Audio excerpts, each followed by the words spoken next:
మన ప్రభువును మన రక్షకుడైన యేసుక్రీస్తు నామములో మీ అందరికీ నా హృదయపూర్వకమైన శుభాభివందనాలు తెలియజేస్తున్నాను. దేవుడు మిమ్మును మీ కుటుంబాలను దీవించి ఆశీర్వదించునుగాక. ఆమీన్. సత్యం హెవెన్ మినిస్ట్రీ ద్వారా ఈ దిన అంశం దావీదు సుబుద్ధి ప్రవర్తన. దేవుని ప్రజలారా, దావీదు సుబుద్ధి కలిగి ప్రవర్తిస్తూ నడుచుకుంటున్నాడు. పార్ట్ 1లో మనం చూశాము. ఎలా నడుచుకున్నాడో మనము ఈ పార్ట్ 2లో మనము చూడగలుగుతాం. దేవుని ప్రజలారా, దావీదు ఎక్కడికి వెళ్ళినా, సౌలు రాజు ఎక్కడికి పంపించినా మరి సుబుద్ధి కలిగి ప్రవర్తిస్తూ మరి విజయంతో వస్తూ ఉన్నాడు. దేవుడు అతనికి తోడై ఉన్నాడు. మన బుద్ధి విషయంలో కూడా మనము సుబుద్ధి కలిగి నడుచుకోవాలని దేవుడు సెలవిస్తున్నాడు. దేవుని ప్రజలారా,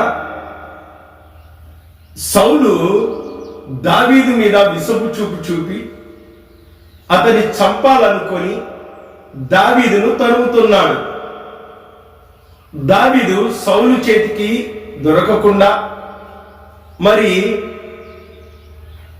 అతను పారిపోయి ఎంగేది అనే అరణ్యములోకి వెళ్ళిపోయినాడు.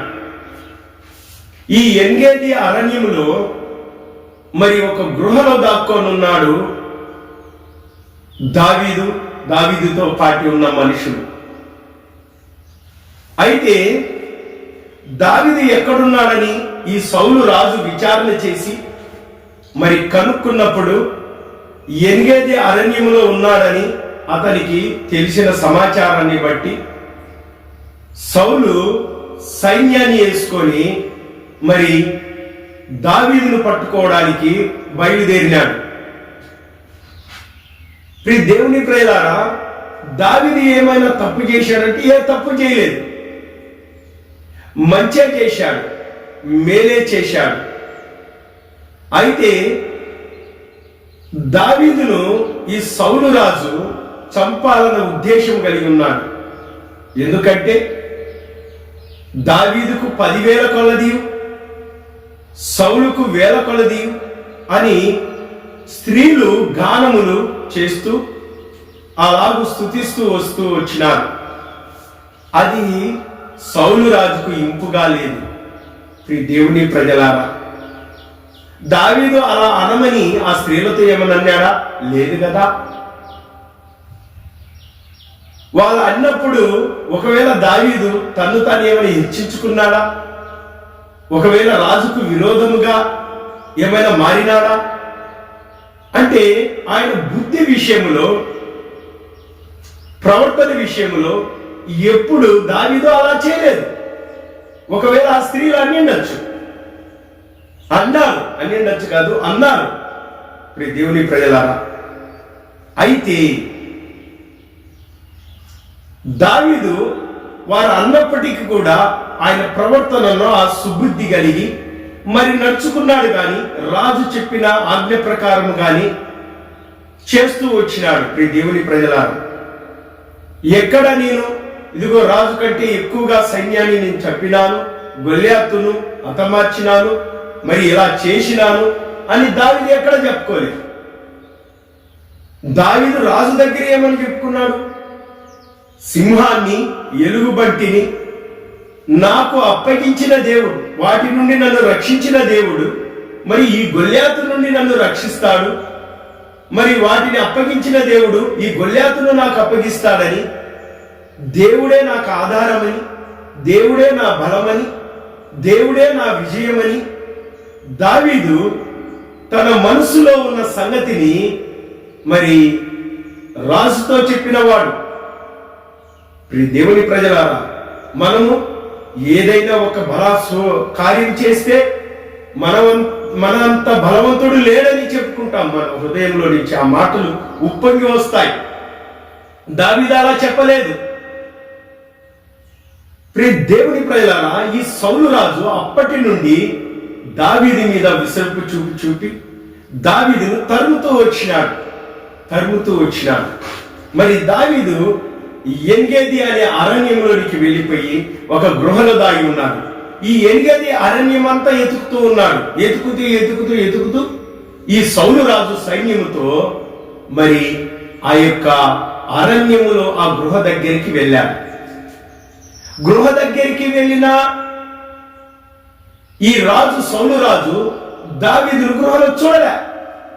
అందుకే దావీదు అంటాడు, దేవుడు తన హస్తములతో దావీదును కాపాడాడు.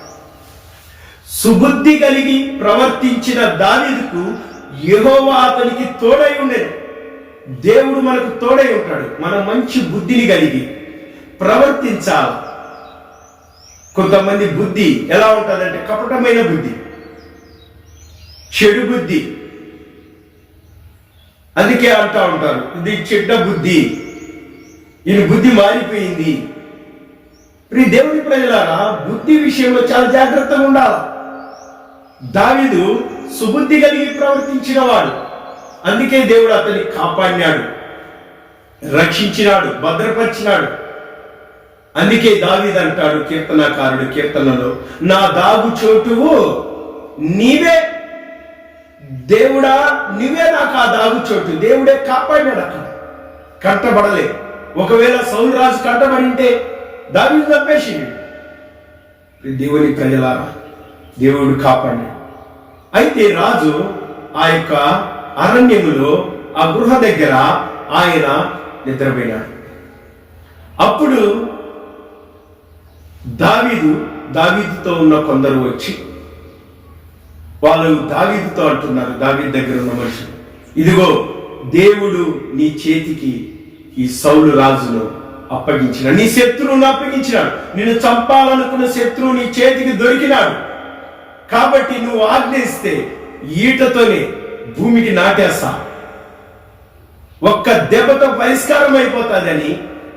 మరి కొందరు దావీదును బలవంతం చేస్తే దావీదు ఒప్పుకోడు. దేవుని దేవుడు అభిషేకించిన వ్యక్తిని మరి నేను అలాగూ చెయ్యను అంటే చంపడానికి వచ్చినా కూడా చెయ్యను అంటున్నాడు. దావీదు బుద్ధి చూడండి. దేవుడు అభిషేకించిన దైవజనులు సేవకుల విషయంలో నీ బుద్ధి ఎలా ఉంది, నీ ప్రవర్తన ఎలా ఉంది? దేవుని ప్రజలను ఒక్కసారి ఆలోచించు. దేవుడు అందుకే దావీదుకు తోడై ఉన్నాడు. కష్టాల్లో, బాధల్లో, నిందల్లో, అవమానాల్లో, మరి ఆర్థిక సమస్యల్లో, మరి ఎలాంటి పరిస్థితిలో అయినా, మరణకరణమైన పరిస్థితుల్లో కూడా దేవుడు అతనికి తోడై ఉండి ఒక దినమున ఇశ్రాయేలుకు రాజును చేశాడు. నువ్వు కూడా, నేను, ప్రతి ఒక్కరూ సుబుద్ధి కలిగి ప్రవర్తించినట్లయితే దేవుడు రాజులైన యాజక సమూహముగా నిత్య రాజ్యానికి దేవుడు వారసులుగా నిన్ను నన్ను చేస్తాడు. ప్రతి శ్రమల నుండి విడిపిస్తాడు. దేవుని పిల్లలు, సౌలు రాజు ఆ వస్త్రపు చెంగును గుడ్డను కోసినాడు. దానికే మనసులో నొచ్చుకున్నాడు దావీదు. దేవుని ప్రజలారా, దావీదు పైకి వెళ్ళి ఎలక భాగానికి వెళ్ళి రాజుతో పిలుస్తున్నాడు, రాజా, నా తండ్రి, నా ఏలినవాడా రాజా అని పిలిచినప్పుడు సౌలు లేచి, ఇది దావీదు స్వరమే అంటానే దావీదు అంటున్నాడు. చూడండి, 1 సమూయేలు గ్రంథం 24వ అధ్యాయం 8వ వచనం నుంచి, అప్పుడు దావీదు లేచి గృహలో నుండి బయలు వెళ్ళి, నా ఏలినవాడ రాజా అని సౌలు వెనకాల నుండి కేక వేయగా సౌలు వెనక చూచెను. దావీదు నేలలో సాష్టాంగపడి నమస్కారము చేసి సౌలుతో ఇట్లనెను, దావీదు నీకు కీడు చెయ్య ఉద్దేశించుచున్నాడని జనులు చెప్పిన మాటలు నీవెందుకు వినుచున్నావు? దావీదు, నేను నీ కీడు చేయలేదు రాజా, ఎవరో చెప్పిన మాటలని మీరు ఎందుకు వింటున్నారు? ఆ ఉద్దేశం నాకు లేదు. దావీదు ఉద్దేశాలు ఏంటి తెలుసా? దేవుని ఉద్దేశం. అందుకే దేవుడు సాక్ష్యం ఇస్తాడు, నా ఉద్దేశములని నీవు నెరవేర్చువాడు. దేవుని పిల్లలారా, దేవుని ఈ యొక్క ఉద్దేశాన్ని కలిగిన దావీదు యొక్క ప్రవర్తనను 3వ భాగం పార్ట్ 3లో చూసుకుందాం. దేవుడు ఈ మాటలను మన వినికిడిలో దీవించి ఆశీర్వదించును గాక. ఆమేన్. దేవుడు మిమ్మును మీ కుటుంబాలను ఆశీర్వదించును గాక. ఆమేన్.